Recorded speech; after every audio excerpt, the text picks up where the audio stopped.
days, it's uncommon to own a device that doesn't have Wi-Fi access. Forecasts suggest that by 2030, there will be around 50 billion connected devices around the world. It's hard to think of a time when wireless networks weren't everywhere. Still, wireless communications have only been around since the 1970s, and even though Wi-Fi technology has made a lot of impressive advancements, it's still only the beginning. With the introduction of distance coverage, being connected in public spaces has become more accessible than before. From San Francisco to New York, and everywhere else around the world, there's no limit to your wireless connectivity. So, how did wireless internet become what it is today? What started with a simple home radio turned into a wireless technology that now uses the same electromagnetic waves Heinrich Rudolf Hertz documented back in the 1880s. A lot has changed since the commercialization of Wi-Fi networks. Here's everything you need to know about the history of Wi-Fi. John O'Sullivan. Dr. John O'Sullivan is the engineer responsible for coming up with wireless LANs. A wireless LAN is a computer network that links multiple devices using wireless technologies. The invention of a wireless LAN helped make Wi-Fi signals reliable and faster. This technology was key in the development of Wi-Fi communications. It helped solidify the development of wireless local area networks and increase the number of connected devices consumers could use. Born in Australia, O'Sullivan and his team of engineers made their revolutionary invention in 1977 while working in the Netherlands' Dwingeloo Radio Observatory. O'Sullivan has been widely recognized for his contribution to Wi-Fi communications. In 2017, he was awarded the Masaru Ibuka Consumer Electronics Award from the Institute of Electrical and Electronics Engineers, IEEE. Hedy Lamarr. One of the most interesting facts about the history of Wi-Fi is its connection to the Australian movie star Hedy Lamarr. She was well known in the 1940s for films like Algiers and Samson and Delilah, but her most valuable contribution to history was the frequency hopping technology that preceded GPS and Bluetooth devices commonly used today. During the Second World War, Lamarr would often toy with radio signals to aid during the war effort. One evening, Lamarr and George Antheil accidentally discovered a technique called frequency hopping. This seemingly small invention was responsible for allowing Allied torpedoes to strike their targets without being affected by radio jamming. Frequency hopping was an important tool during the war as it contributed greatly to Allied success. More than that, the new technology became the foundation for today's Wi-Fi and wireless products. If it wasn't for frequency hopping, we wouldn't enjoy Wi-Fi in public spaces like coffee shops and office buildings. Vic Hayes. Often referred to as the father of Wi-Fi, Vic Hayes was the chair of the committee that created the IEEE 802.11 standards. He famously established standards for Wi-Fi before it was even available to the public. It's because of Vic Hayes that the 802.11 sets of standards were created. These are standards that are still in place today and that make Wi-Fi technology usable for everyone. Improvements to the wireless networking standard continue to be made and continue to play an important role for consumers everywhere. The Institute of Electrical and Electronics Engineers, IEEE. Formed in 1963, this New York-based organization is responsible for bringing together technical professionals from around the globe, including John O'Sullivan. They're famous for setting up industry standards for companies to comply with Wi-Fi regulations. The main standard that the IEEE is known for is the IEEE 802.11, which is compatible with all Wi-Fi products. This is something that the Wi-Fi Alliance helps with, as they are in charge of testing products to make sure that the standard IEEE 802.11 is complied with by different organizations. The Wi-Fi Alliance, the Austin-based trade association, focuses on the certification of Wi-Fi gadgets and technology. The Wi-Fi Alliance is mostly known for owning the Wi-Fi logo that must appear on all products conforming to the IEEE 802.11 standard. The organization started in 1999 as the Wireless Ethernet Compatibility Alliance, WECA. This was after wireless internet companies found a gap in the way technological devices adhered to standards like IEEE 802.11. When was Wi-Fi first invented? Although modern Wi-Fi has its roots in the 1880s, wireless local area networks were not formally established until 1971. It was during this year that ALOHA-NET used ultra-high frequency, UHF, radio waves to connect the island of Hawaii with the first version of wireless internet. The initial Wi-Fi connected 7 computers across different Hawaiian islands. The 7 computers were able to communicate with a central computer all without using phone lines. This was a huge deal at the time, as it had never been done before. What is the history of Wi-Fi? Since its conception in 1971, there has been an increasing need for Wi-Fi connections that can support all the devices you use today. The implementation of IEEE 802.11 standards created a technology platform that allows high-speed data transfer over short distances. By 1985, after many advancements had been made to create a wireless access point, the Federal Communications Commission approved the unlicensed use of the ISM band of the wireless spectrum. The bands of the radio spectrum were frequencies in the 2.4 GHz band. These are commonly used for low-power and short-range telecommunications like Wi-Fi, Bluetooth devices, and wireless phones. The approval of the unlicensed ISM band by the Federal Communications Commission sped everything up. And in 1991, further progress advanced the history of Wi-Fi. During this time, the NCR Corporation, along with AT&T Corporation, came up with the predecessor to 802.11. This set of standards was specifically created for the use of cashier systems. Shortly after, the first generation of Wi-Fi products came out on the market under the name of WaveLAN. They are officially credited with the invention of Wi-Fi, and they were the first company to commercialize the use of Wi-Fi. This is where Dr. John O'Sullivan came in. He developed one of the key patents used in Wi-Fi. The creation of the patent formed part of a research project for the Commonwealth Scientific Industrial Research Organization, CSIRO. The project for CSIRO ended up failing, but it gave the engineers enough information about Wi-Fi systems to later develop another patent. The role of the second patent was to unsmear the Wi-Fi signal and provide a higher capacity for data transfer. In 1997, after many attempts at developing a Wi-Fi technology that could work efficiently, the first version of the 802.11 protocol was released. This initial standard provided 2 megabits per second link speeds. While the first speeds were good, the engineers were able to release an upgraded version of 802.11 in 1999 that provided a maximum data rate of 11 megabits per second able to operate in the 2.4 GHz band. This was much more popular across multiple networks. What is Wi-Fi technology? Wi-Fi is short for wireless fidelity. In simple terms, Wi-Fi is what allows your connected devices to have access to the internet.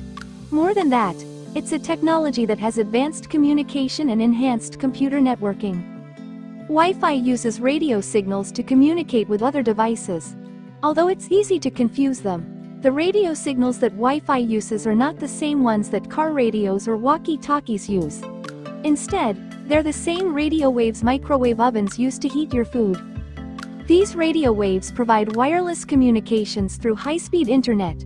Think of it as a way to share an internet connection across multiple devices in public spaces, office buildings, and airports.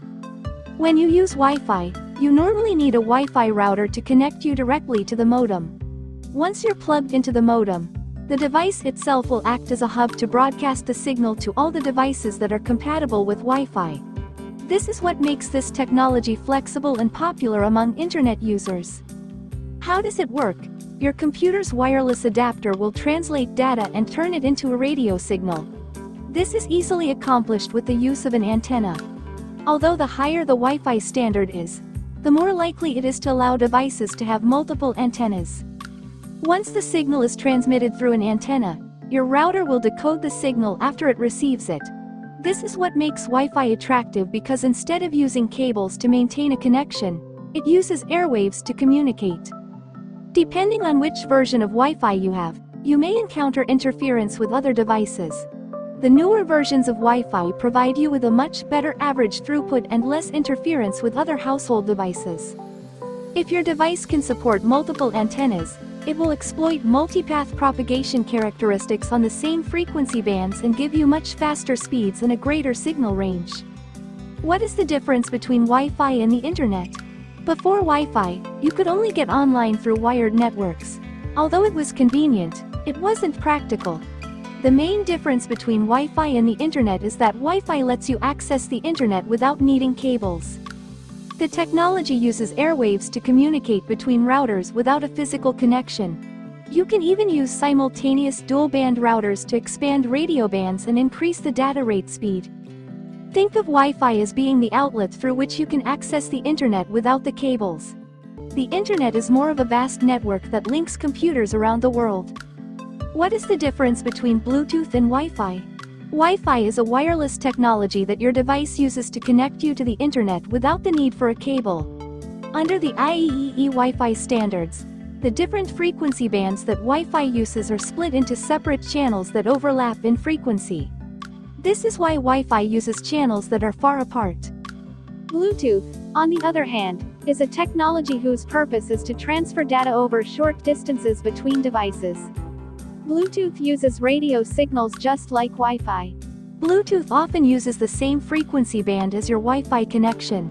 This can cause interference problems within your home Wi-Fi network at times.